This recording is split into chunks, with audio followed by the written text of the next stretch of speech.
Pagbati po mga kababayan, patuloy po kayong nakikinig sa Tinig ng Karunungan Ako Mainit-Init na Balita. Sinampahan po ng reklamong perjury si Senator Rodante Marcoleta diyan po sa Office of the Ombudsman. Naku po, kilala naman natin kung sino ang nakaupong ombudsman ngayon ng ating bansa at masasabi natin na hindi maganda ang relasyon ni Senator Rodante Marcoleta diyan kay Boying na siyang ombudsman ngayon. Ano? Nagkaroon po sila ng mga sagutan nitong mga nakaraang buwan sa mga hearing tungkol po lalo na doon sa statement na bending the law na sinang-ayunan nga ng ating ombudsman. Sana huwag magamit ang pagkakataong ito na may nagsampa ng reklamong perjury kay Senator Rodante Marcoleta para patahimikin ang butihing senador. Alam naman natin mga kababayan na talagang si Senator Rodante Marcolet ang masasabi nating numero uno na tumitiligsa sa mga malalaking isda na sangkot at dapat na mapapanagot tungkol diyan po sa anomalya at katiwalian ng flood control projects. Diyan po iikot ang ating talakayan ngayon at aalamin po natin sino ba itong mga tao na nagsampa ng reklamo kay Senator Rodante Marcoleta na ang kanilang pakilala kaya sila nagsampa ng reklamo umano'y pagmamalasakit daw sa bayan para daw mabigyan ng hustisya ang mamamayang Pilipino dahil umano sa pandaraya daw ni Marcoleta. Kaya bubusisiin nating mabuti talaga bang pagmamalasakit sa bayan yung layunin ng mga taong nagsampa ng reklamo kay Marcoleta o baka naman ito ay para rin sa kanilang political interest. Baka naman kaya nila ginawa ang hakbang na ito sapagkat meron po silang gustong mangyari na yun nga ay mapatahimik si Senator Rodante Marcoleta. At bakit kaya gusto nilang patahimikin ang butihing senador? Malalaman po nyo mamaya yan. At bago tayo punta doon sa pinakapaksa, napapansin ng iba sa inyo itong bago nating kasuotan ito po'y barong na galing po sa Gilberto's Barong Shop. Ipapakita ko na po sa inyo ang kanilang page mga kababayan. Opo yan. Diyan ko po nakuha ang barong na ito. Sa mga kapatid ko po sa pananampalataya, alam naman ninyo na may nalalapit tayong napaka-espesyal na okasyon at marahil ang marami po sa inyo naghahanap kung saan ba kukuha, bibili ng masusuot ninyo. Ang akin pong rekomendasyon dito na po kayo pumunta at mag-inquire sa Gilberto's Barong Shop. Puntahan nyo po itong official page nila. Message nyo po sila dyan. Pwede nyong kunin yung kanilang contact number. O dyan kaya pwede nyo namang alamin kung saan ba yung kanilang physical store para talagang makapamili kayong personal. Kung gusto naman po ninyo na makuha ang katulad nito na barong, pwede nyo pong itanong sa kanila kung meron pa silang available na barong ni Tinig ng Karunungan para itong ganitong eksaktong kopya at barong, magkaroon din po kayo para pare-pareho po tayo ng disenyo. Pero kung gusto naman ninyo ng ibang disenyo, meron din naman po napakakalidad, napakaganda po ng pagkakayari, ng pagkakatabas, ng pagkakaburda, maging ang kwelyo matigas po talagang masasabi natin, hindi po tayo mapapahiya dyan. At hindi lang po ang mga kapatid ko sa pananampalataya ang pwedeng bumili. Kahit mga nasa ibang relihiyon, kung kayo man ay nangangailangan ng barong para sa opisina ninyo, para sa anumang okasyon, pwedeng-pwede po kayong mag-inquire sa kanila. O bueno, dito na po tayo mga kababayan sa atin pong pinakapaksa. Pumunta po tayo sa balita. Opo, mula po sa GMA News. Ang sabi po dito, a perjury complaint has been filed against Senator Dante Marcoleta before the Office of the Ombudsman over his public remarks that he did not fully disclose the donors to his successful campaign for a Senate seat in 2025. O pa rin yung tungkol sa SOSE ni Senatoro Dante Marcoleta. Election Watchdog Group kontra Daya, led by Danilo Arao. Ito po yung attorney na nagsampa po ng reklamo sa ombudsman kung hindi po kami nagkakamali and advocates of public interest law, Alexander Lacson and Dino De Leon. Sila naman po yung kinatawan o bahagi representante nitong grupo ng election watchdog na kontra Adya. Filed the complaint on Friday, December 5, in connection with the statements Marcolet made in a television interview on November 7. Ayan yung mga tauhan po o yung mga kumakatawan dyan sa kontradaya na election watchdog po ang pagpapakilala. Sila po yung pinaka nagsampa ng kaso o reklamong perjury sa opisina ng Ombudsman laban kay Senator Rodante Marcoleta. Ipapakita ko po sa inyo yung official page ng Kontradaya. Ito po, ayan, meron po silang 13,000 followers. Ano, nakikita nyo dyan nakalagay Kontra 2025 sa kanilang cover. Guide to the party list groups in the 2025 Falls Bio maghanda, magbantay, kumilos. Kung titignan ninyo mga kababayan, parang parang neutral lang kasi walang kumbaga yung kulay hindi parang hindi lumalabas. Hindi sila pumapartisan, hindi sila kumakampi kung kanino, 'di ba? Parang independent group na nagbabantay lang sa eleksyon para sa pagmamalasakit sa bayan. Pero ang tanong, sino ba itong Alexander Lacson? Sino ba itong Dino de Leon na rumerepresenta dito sa Kontradaya na dito malalaman natin ano ba talaga ang tunay na kulay ng Kontradaya? Sila ba ay para talaga sa pagmamalasakit sa bayan? Sila ba ay talagang independente, neutral, at talagang masasabi nating walang kinakampihan, walang kinikkikilingan para sa interes ng taong bayan? O baka naman political interest? O uunahin na natin si Dino de Leon o PM? Ayan. O Dino Singson de Leon, nag-share po siya ng post ni De. Pagka tinignan niyo po yung kanyang profile, talagang mababa sa kanya na siya ay isang kakamping, na siya ay sumusuporta sa mga politiko, sa mga leader, sa mga namumuno diyan sa kakamping. Katulad na lang ni Leila de Lima. Si Alexander Lacson po, kaya ano po ang kanyang kulay? Kaya ito po. Ayan tumakbo pong senador noong 2022 sa ilalim po ng hanay nila Lenny at Kiko o Kuya Alex Lacson, ang kuya mo sa Senado. Yan po ang tunay na kulay ng Kontradaya. Hindi po sila independent group ha, kasi baka ipagkamali ng iba sa inyo pagka tiningnan nyo pa. Independent group to. Talagang sa pagmamalasakit ito sa bayan. Dito ngayon mga kababayan kaya ko ipinakikita sa inyo yan. Gusto ko pong malinawan kayo. Ayokong kayo ay madaya ng matatamis na salita. Ayokong madaya kayo na para bagang walang kinikilingan ng mga to, na para bagang kahit sino sasantuhin nila basta may pagkakamali. Kasi ang akin kung talagang watchdog kayo nung eleksyon, bakit hindi ninyo ipinopost sa Kontradaya yung mga issue na bumangon noong eleksyon sa mga politiko na inyong sinusuportahan? Alam niyo mga kababayan, ako man po ay may mga kaibigan, may mga pamilya, may mga kakilala na mga kakamping, sila man ay hindi ko po kinamumuan dahil sa kanilang political perspective. May karapatan sila pero ito ay personal insight ko po. Pagpasensyahan niyo na ha. Pero sana maunawaan niyo ako, lalo na sa mga kamag-anak, kakilala at kaibigan ko na mga kakamping na makakapanood at makakarinig nito sa akin. Ang ayaw na ayaw ko lang po talaga sa kakamping napaka-selective. Tipong sasabihin nila na sila ay for good governance lang. Sasabihin nila na para sa pagmamalasakit lang sila sa bayan sa interes ng mamamayan. Kaya sila bumuboses laban sa gobyerno. Katulad niyan, nung impeachment complaint nila laban kay Presidente Sara Duterte. Kaya daw sila kumikilos ay para sa interes ng Pilipinas.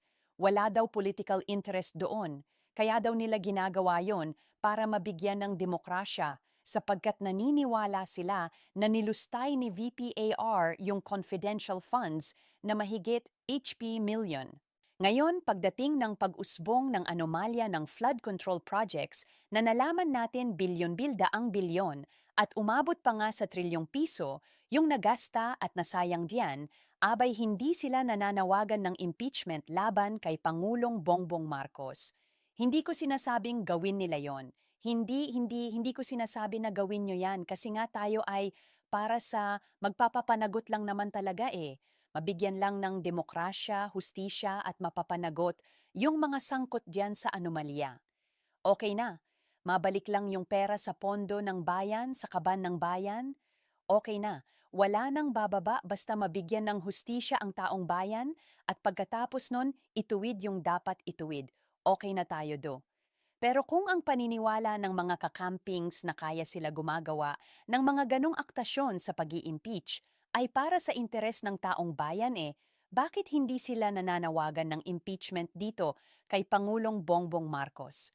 Bakit hindi sila gumawa ng hakbang at kitang-kita ng sambayanang Pilipino na nanahimik yung iba sa mga leader nila? Hindi marunong bumoses. Ika nga yung Noy Kahol ng Kahol laban sa Presidente, ngayon nananahimik na. At ang katunayan pa nang nag-post pa nga si Senator Kiko Pangilinan na any daw sila nananahimik. Nagmamasid lang daw sila. Bakit sa usaping trilyong na lustay nagmamasid lang kayo? Bakit nung usapang mahigit 1 milyongo lang? Kaya ko nila lang, kasi ipagkumpara nyo yung trilyong doon sa milyong piso. Bakit doon kahol kayo ng kahol? Anong nabubuong conclusion natin ngayon mga kababayan? Kaya nila gustong patahimikin si Senator Marcoleta dahil sa panahon kung sakali man in a legal way, mapatalsik ang Pangulo sino papalit Sara Duterte. At yun ang pinakaayaw nila. Kaya nga pagdating sa issue, ang kanilang ginawan lang ng aksyon at kinakahulan sa issue ng paglustay ng pera yung VP, yung Vice President lang. Pero pagdating sa President Idente, wala, tahimik sila. Yun ang pinakaayoko. Gagamitin ninyo yung taong bayan, gagamitin ninyo yung terminong sa kapakanan ng Pilipinas, pero yung totoohan ng pagpapapanagot, yung totoohan ng pagmamalasakit sa bayan, hindi makita sa inyo sa lahat ng panahon. Kaya itong kontradaya na ito, kung talagang kayo ay kontradaya ng eleksyon, alam ninyong may mas mabibigat pa na mga nandaya ng eleksyon. Bakit hindi ninyo yon ang kasuhan ninyo? Bakit? Dahil basa kapag ka si Senator Rodante Marcoleta ay napatalsik at napatahimik ninyo, wala nang manguusig, wala nang magpupush na dapat ay maimbestigahan din pati ang Pangulo na baka dumating ang panahon, mapapanagot ang Pangulo, mapatalsik, si Vipar na ang pumalit at ang pinakaw niyo ay yun ang mangyari. Kaya gusto niyong patahimikin si Marcoleta eh. Kaya nga ba nung November 13, nagkawatak-watak kayo, hindi alam ng iba nating mga kababayan kung saan sila pupunta, kung sa Luneta ba o kung sa EDSA ba dahil hating-hati ang panawagan ninyo. May panawagan kayo na ibang-iba sa panawagan ng iba ninyong kasama. Naguguluhan eh. Po ba yan ang katunayan na kayo mismo sa inyong hanay, sa inyong grupo nalilito na? Sino ba ang kakampi talaga natin? Kanino ba talaga tayo? Ano ba talaga yung layunin natin? Sana mabulay-bulayan ng iba nating mga kababayan dyan sa hanay ng mga kakampings, po ba? Mga kababayan, kapag ka ito ay in-entertain ng ombudsman at ipinagpauna sa mga dapat pang unahin at i-prioritize ano yung nakikita nating dahilan, kaya gagawin niya ng ombudsman at tuluyang mapatahimik si Senator Rodante Marcoleta. Pakinggan po ninyo itong mga nagiging pahayag ni Senator Rodante Marcoleta na tingin ko ito ang naging mitya kaya nangyayari ang mga bagay po na ito. Makikita niyo po sa screen mga kababayan.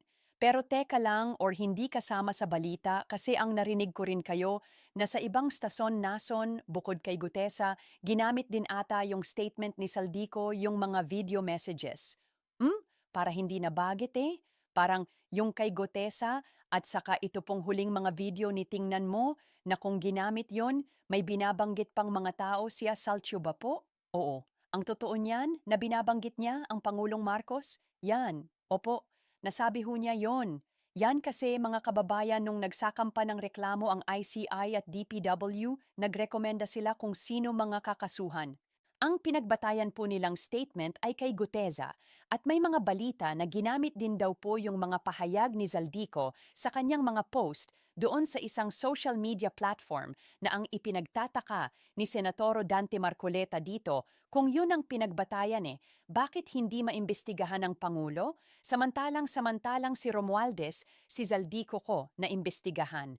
Bakit nagiging selective pagdating sa dapat na maimbestigahan? Samantalang pare-pareho ang pangalan nila nandoon sa mga statement na ginamit ng ICI at ng DPWH. So yan naman hayag naman talaga yon. Wala naman tayong itatago rito.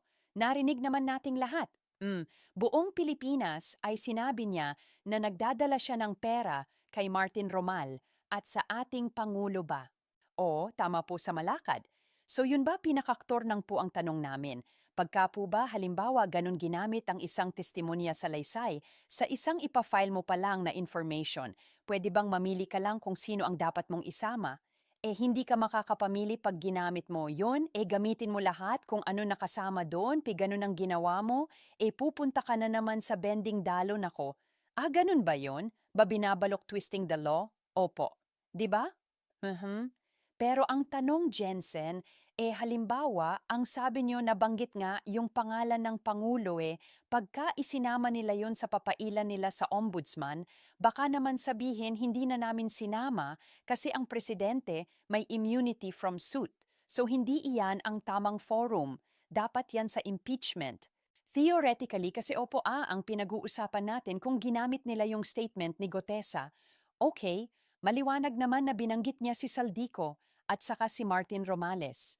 Ngayon, kung totoo na ginamit naman din yung pahayag sa maraming installments, pahayag ni Saldico, si Saldico, binanggit naman niya si Martin Romualdez at binanggit din niya ang Pangulo.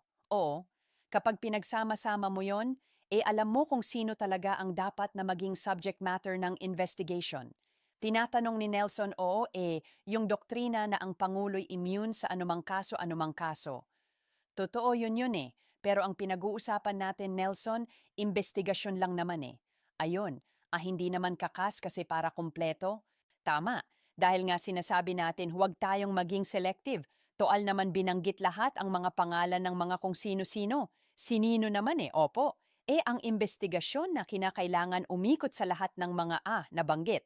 Ngayon pagdating na doon sa pagpa-file ng ng tama at kaukulang asunto, doon na nyo i-consider yung doktrina that the president is immune from aon ba. At hindi naman siguro wala namang immune sa investigation Sabi nga natin, no one is above the law, tama. Ba kahit Pangulo ka man ng Pilipinas ba hindi ka mas mataas sa batas? Opo Ang problema sen noong ito ay marinig ni Senador Panilciono, meron na kaagad siyang conclusion. 'Di ba? Ang sabi niya absolutely walang untrue and false na may kinalaman dito ang Pangulo. Naku po siping na naman, pinag-uusapan pa lang natin ang mga mekanismo na kanilang iniisip para ihabla kung sino yung dapat ihabla base sa mga testamento na kanilang pinagbasihan.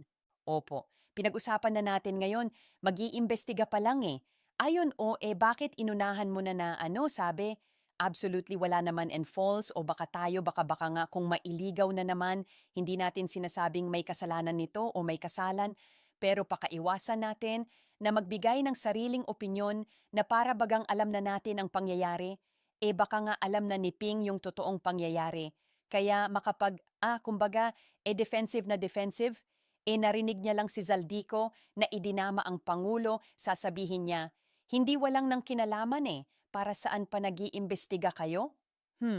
Kung alam mo naman palang walang kinalaman, para saan pa't nag-imbestiga kayo? Para saan pa at nag-iimbita kayo ng mga tetestigo, ng mga magsasalita sa Senate Blue Ribbon Committee? Kung alam mo naman palang walang kinalaman ang kung sino doon, pambihira ka naman, Pingo. Naturingan kang senador, investigador ka pa niyan, ipinagmamalaki ka pa ni Soto niyan, uunahan mo na agad. Nung investigador ka, sasabihin mo ba wala, hindi totoo yan. Kahit na may ebidensya, naku po nahahalata ka masyado. Oo, kaya tayo minsan napupunta kung saan-saan kasi nga naman sa yun daw ang another supplemental yun, happy yan ba panibagong Agag hindi mo kabisado at hindi pa naman talaga yun ang nangyari kasi sing nimbestigan. Sabi ko nga sa'yo, DOJ o kaya Ombudsman, pagkasapat na ang kanilang mga pag-aanalisa, pag-aaral, pag-iimbestiga, sila lamang ang pwedeng magpasya. Ayon na maghahabla pa Opo, hindi pa rin sila ang pwedeng magbigay ng opinyon kung sino may kasalanan. Sila pa ang magkakaso kasi sabi nga natin yung quantum of evidence, 'di ba? Yes po, sapat lamang hahanapin nilang ebidensya para lang sila makapag-file. Mhm. Ng kaukulang asunto. Ang korte sa mga darating na panahon, sila lang ang magsasabi. Ito, may kasalanan ito, at saka ito, at saka ito. Tama wala pa tayo roon Wala pa po. Papaano ngayon ang sasabihin mo na absolutely false and true FOA ba make sense ba? Bakit mo nga naman uunahan ang isang bagay na hindi nyo pa nga totally nalalaman kung anong totoo batay sa mga investigasyon? Naku po, napaka-defensive po ni Ping dito. Talagang sasabihin niya, hindi raw sila close ng Pangulo, pero biglang gaganito. Sip-sip. Pambihira kaya sapsap ang mga nahuhuli na ninyo kasi sipsip ka. Yun ang sabihin mo. Naku po eh, ang bottom line dito mga kababayan, ito ang dahilan. Ito ang pinakadahilan sa nakikita ko. Kaya gustong-gusto nilang patahimikin itong si Senator Rodante Marcolet at mapatalsik, di ba? Maipakulong para ano? Kasi gusto po ni Senator Rodante Marcoleta imbestigahan. Walang makaliligtas sa imbestigasyon. Kahit Pangulo imbestigahan ninyo dahil diyan natin malalaman ang totoo. O syempre, todo protekta na ang mga dapat pumotekta. Kahit hindi naman sinasabi ni Senator Marcoleta na may kasalanan ng Pangulo kasi mag-iimbestiga pa nga lang o wala na. Walang pinagkaiba yan doon sa mga kababayan natin na nagsisikap at nananawagan. Pangulong Marcos, magpaherap, follicle test ka na. Biglang yung mga defensor ng Pangulo, hindi totoong aid ang Pangulo, bakit magpapa-olical test?